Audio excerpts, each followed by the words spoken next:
There we go. I think recording started. So, hi, my name is Roy Canterbury. I'm your host on Archery Talk 101. And today we're going to talk about ways to set up your rest to get the best performance out of your rest. So, let's go ahead and get started in that. And first off, we're going to be talking mostly about compound bows.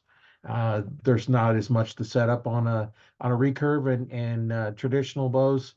That's a different process. So, we're going to mostly focus on compound bows today. Now, with the new modern bows, they're all center shot design risers, which means the arrow is in direct line with the travel of the string. So as your string is traveling forward after you release, it's going to go forward. Now, you can affect how that shoots by improper grip. If you got a tight grip or you're twisting or torquing, it's going to change it. So we're going to assume with this that you have a good form. Your release is going to be good, so you're not affecting the way it shoots. So you're going to get a good tear when we're done with what we're going to do. So start with, you want to take and see where the burger button is, and that is the button, or actually the hole where you put your bolt through to hold your rest on. And traditionally on the older styles, it was what called a burger button because you shot with fingers and you need something to help that arrow stabilize the left and right. So that's why it's called the burger button, because that's what was used then. But we're not using that now. We're using it to bolt it on. So generally, you're going to want your arrow to be, unless you use a great big fat one, but the normal arrows, the carbon arrows that most people are shooting today, you want it to be about halfway up where it goes through that button, where your bolt is. So you can look and see that where that's at. And that's kind of roughly where you're going to put it. Now, if you want to measure to see where the center of your string is, you can take and measure. I'd probably just take a string around there, because it's easier than trying to take a tape and say, okay, it's this much and half of it. Just take a string, wrap it around both the axles, and then you fold it together and you know where the half is, and that's there. You can start with that as your starting point and see where that goes on, where that bolt is to hold your rest on. And it should be fairly close to right there. So just start with that, put your arrow on there. Now I'm going to assume that you have some way to hold the bow. If you don't have a way to hold the bow, you can probably do this by hanging off of both limbs in the same spot, and let it hang down so the string is horizontal. Uh, Now, some of your bows have a smaller wheel on the top, just some of the single cams. Those might change a little bit, but I'm going to assume that you either have a two cam bow or one where the top and bottom cam are the same size. That way, there's other situations we can run into where that might change. So what we're going to do is we're going to take a look at where that's going. Now, we're start off, we're going to talk about the windage, left and right. So there's a couple ways you can do it. Just a quick eyeball. Take and look at the back of the bow from the string side to the riser, and put the string right in the center of your upper and lower limb, and you can adjust your rest with your arrows in a straight line with that. That's just a quick eyeball one. When you've done lots and lots of them, you can set up, the low end bows really quick, get it right, really close, right off the start. But if you want to be a little bit more accurate, they have a little device you can use for setting up center shot. It's a little wire, and it has a little knob on it. You can move back and forth, and you line up on the string and then back on the arrow and back and forth. But the best way to do it, the way I normally set most of mine up, you have your sight is off, so you bolt this on where your sight goes, and it's got a laser in it. So what you're going to do is you're going to point the laser back towards the string. You're going to adjust it until it's right in the center of the string, and you're going to turn it out till it gets all the way to the tip of the arrow. Now you're going to adjust your rest left and right until that laser is directly in the center of that arrow. If you have a tip on it, that's good, because you can see where the tip goes lined up. That's a perfect center shot, and that's what most of your bows are going to be, is a center shot that way. And now your left and right is set. Don't have to worry about it. And now as far as the up and down, there you're going to have a couple of things you're going to do. You're going to want to have it so that the bow is sitting where you put a level on the riser, and it sits level. And then you're going to put where you decide that nock point is.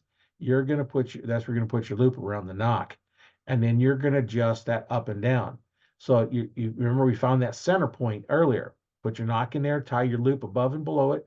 I have another video we can talk about, tying the loops in, but let's just assume that you're tying it on correctly and the knot is above and below the nock point or the nock.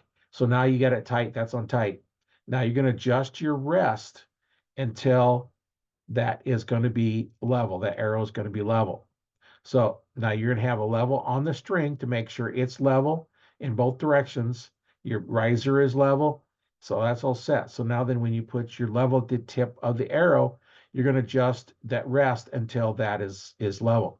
Now, if it looks like it's too high or too low, then this is where your shooting is going to come in. Now, if you want to really get fine tuned on it, how is the travel on that? The way to do it is if you have a shooting machine, that takes all the guesswork out of it, but not many of us have those. I've never used one. I've seen a couple being used. Um, that's a lot of expense that you don't need to really go to for just general setting up. You can set up to get a perfect shot every time when you're just using it in the other method. So what you're going to do is you're going to get it all set. So now it's level. Everything is all plumb and level. And now that arrow should be having a perfect flight through your paper if you want to put a paper on it and shoot and see what it does. Now just remember, if you got a death grip on that bow or you're torquing that bow, you'll never get a good clean shot because you're making it go do weird things. So take and shoot. Make sure you have a sling on. Let that hand just do what it wants to do. Let the bow sit there and float. It's not going to fall to the ground because you have a sling. A lot of the new bows now, they don't really move forward. The older bows would jump forward and hit your fingers. Now you're going to shoot through paper. Now, if you're having a problem with it tearing, if it's not coming out right, you might need to move it up or down slightly. Now remember, you leveled it out. So if you move the nock point up, you got to move the rest up as well because you want that to be that perfect alignment. So the reason you want that perfect alignment is okay. If you're listening, if you're not driving, if you're sitting there, grab yourself a pencil and put it on a desk. So you're going to grab your pencil, you're going to put it on a desk. Now, I'm going to try and point this at the camera. Say, where did it go? So we're going to point this right at the camera. Now, if I push from the back end straight through the tip, that is going to go straight. I don't have it on at the camera very well, but that's going to go straight. Now, if I take and move my finger at it instead of going straight, if I go at an angle when I do that, let me see if we can get it lined back up the camera, it's going to go off to the side. That's why you want that string to be putting the force directly through your arrow in a direct path. Now, what you want to do is you want to make sure that you have everything set up so that it's all nice and straight that way.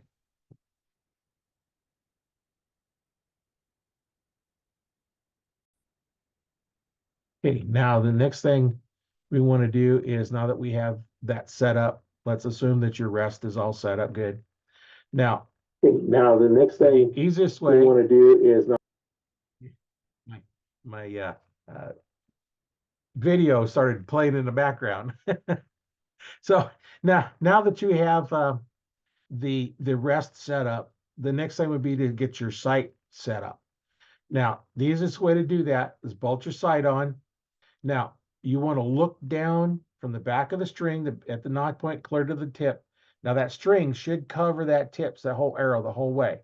Now, adjust your pins so that you can't see your pins. Now, the pins are in a direct alignment with the arrow. And now everything is all lined up. You're going to have your left and right is going to be set really, really close.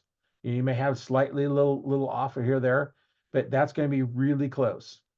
And now as far as your top 20-yard pin, if you're shooting enough weightage to use a 20 as your lowest closest pin, now that is going to be lined up a little bit higher. So that'll be another thing on how to adjust that. That's just kind of an eyeball start. You're going to shoot and then go from there. So that's basically how you're going to set up a rest. One of the ways, if you don't have a way to make it all level, now then remember we talked about earlier, we can just hang it from the axle part, each end, and now put your level on the string, make sure the string is level. And now then it's going to hang your arrows, put your arrow right in that center. We found that center point, and it's going to hang straight down because it's not, it's going to take, go straight down. And your arrow's not going to fall off because your nocks are tight enough that they're not going to fall off. So now you know where that's lining up, that naturally wants to go. And now you can adjust your rest to that point. And then you have that set. And then once you get your rest set for the height, then you would go in and set your windage. So that just, and that, as long as you have the bow sitting up where it's it's more in the shooting position instead of being pointing straight down. Now then you can set that with the laser. If you don't have a laser, then just do the eyeball Ultra setting it up. After you've done several hundred of them, you get pretty good at just setting them up eyeball because you've seen so many of them, you've done so many. But if you're just starting out, you don't have that experience yet, just go ahead and set it up and then see what you want to do with having your bow set up and then shoot it and see how it goes. Now you're always going to have to shoot it to see, make sure you're on and everything else, because there could be a little bit difference in the way your form shoots, so that you may have a little adjustment you might have to do.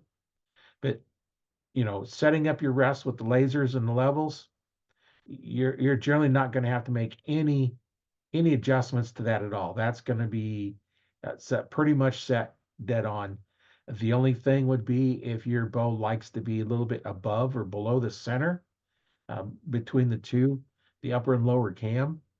Uh, there's a lot of variations in there, and that's the part of the fun part is experimenting to see what are you going to get your best performance with your field tip. Now, put a broadhead on, all bets are off. Whether it be a fixed blade, a 2-blade, 3-blade, 4-blade, or it's a mechanical, they're all going to shoot slightly different. You know, a lot of them like to say, well, the mechanicals, I shoot those because they shoot just like field tips. No, not exactly. At hunting distances, 20 yards or less, you're probably not going to notice much difference in them. I know some of your fixed blades, because when you think about it, you have wings in the back and wings in the front, and they're both trying to steer that arrow. Now, if you have feathers in the rear, which is what I shoot, you have more drag, a little bit more control in the back as opposed to the front. If you're shooting vanes, they don't have as much drag, so they're not going to be able to control it as much. And especially if you use the really low profile ones, try and put on a broadhead, you may have trouble with it. Then you get into speed of the arrow. Now, how fast the arrow? The faster the arrow, the more perfectly tuned the arrow's got to be, as well as how much better you have to be in your form. So that's one of the things you want to look at is all that kind of stuff. And that's where a good coach comes in handy. Somebody that's done this for a while. I've been setting up bows since before I even had a store.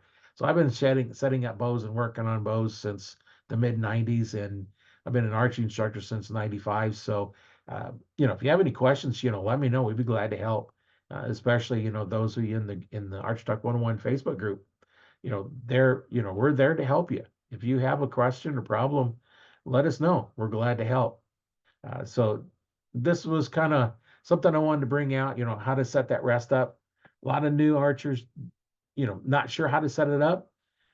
If you're a new archer and don't know how to set one up, get a hold of us. We'd be glad to help you out. And, we're reachable on there. Just make a post like, hey, I'm trying to set this up, and, what can I do? And then we can look at what equipment you have, how the best way to go through setting it up. And you can get pretty close by just eyeballing it, and we can go from there. So that's one of the things that I wanted to cover today on this podcast. So if you have any questions, make sure you get a hold of us. And there's multiple ways that you can watch this. I didn't really show anything on the podcast for the video part of it, but we can always ask if somebody has a little bit more questions on it. I can always create, a video and show you how I'm doing it. That's something we can do here in the future. If you're interested, just let me know. You can listen to the Audible on Spotify as well as on audible.com. You can go out there and watch it there. It's free to watch. And you can watch the video on my YouTube channel. It comes out on uh, Tuesdays and Saturdays, where the podcast comes out on Mondays and uh, Fridays. And you can get that. So that channel is Learn to Fix It Yourself. It's the name of my YouTube channel. So go out there and subscribe and get notified when I post more podcast videos or archery videos or uh, freeze drying videos. I have all kinds of stuff. I've been doing stuff for, you know, 60 years, and I'm trying to share my knowledge with those that are interested. And if I can help you with something, whether it's arch related or not, let me know. You can also go out to archtalk101.com. There I have information out there as well. There's some other information there too, but there's multiple ways of getting the content. So once again, my name is Roy Canterbury. I've been hosting on Archery Talk 101, and we'll catch you on the next one. We have some interviews coming up and some more information. I go through, continuing the series of teaching you how to work on your own bows and working on forms, and stay tuned because we're going to have a lot of fun talking to some of these archers from all over the world. And it's been my pleasure to bring the information. I'm glad you're watching and listening. So we'll see you on the next one.